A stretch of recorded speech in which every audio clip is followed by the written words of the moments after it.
Okay, so when you first head into the main rabbit hole app, what you're going to see is, in addition to your regular style of menu, we're going to do an overlay menu like that, which is a little Nintendo-ish, old school fantasy role-playing type of world. And then you're going to be able to select um, places, like in this case, the Forge, wherein you'll find the NFT mint, which we're zooming into now. You'll take your GILD coin and whatever other coin that we end up having in addition to that. Perhaps we'll have partners that'll have tokens. And you'll add that in to be minted. Come saw. And what's going to happen is we've created this basic NFT layout here. And then we add in elements and components to each one. All right, so a number of small PNG files there.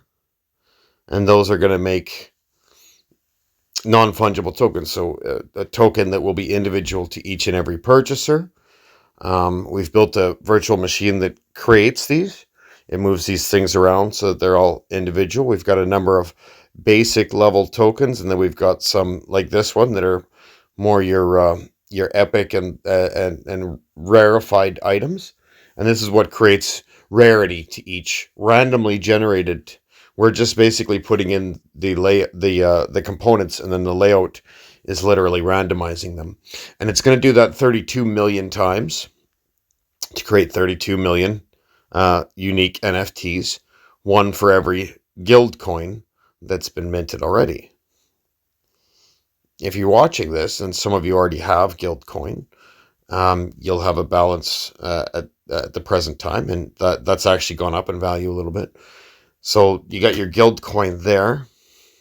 Then you have your elements from common to uncommon. And those will be just basic items like that. And then you're going to get into your rare items. So we're talking somewhere in the neighborhood of maybe 1 million of those.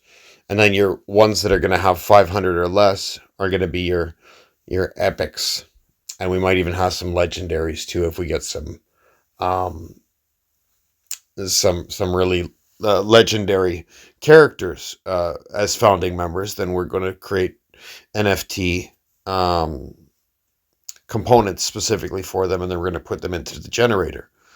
All right, so right now the generator can function as is. It can do the work and build, like I said, 32 million of these.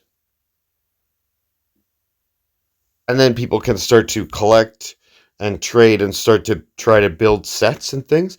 And this is how the NFT business kind of goes. It's these are all PNG images. You can take these and overlay them onto something.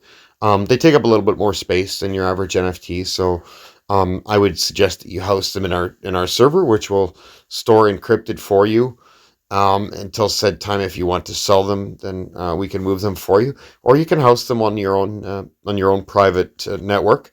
You're going to require some server capacity. I think that 1 million of these is a gig, so there you go. And see what it's doing. It's just shuffling all the components around, right? Except for the rare item, which stays housed, and then you get your legendaries added in at the end like that. And that's going to be the construction of your GILD coin. And then you're going to be able to track those. We're going to have an NFT marketplace where you can put them for sale or trade. You can use these, in these are intellectual property of yourself. So, you can do whatever you like with them. They're digital. And that's GILD, GILD NFT.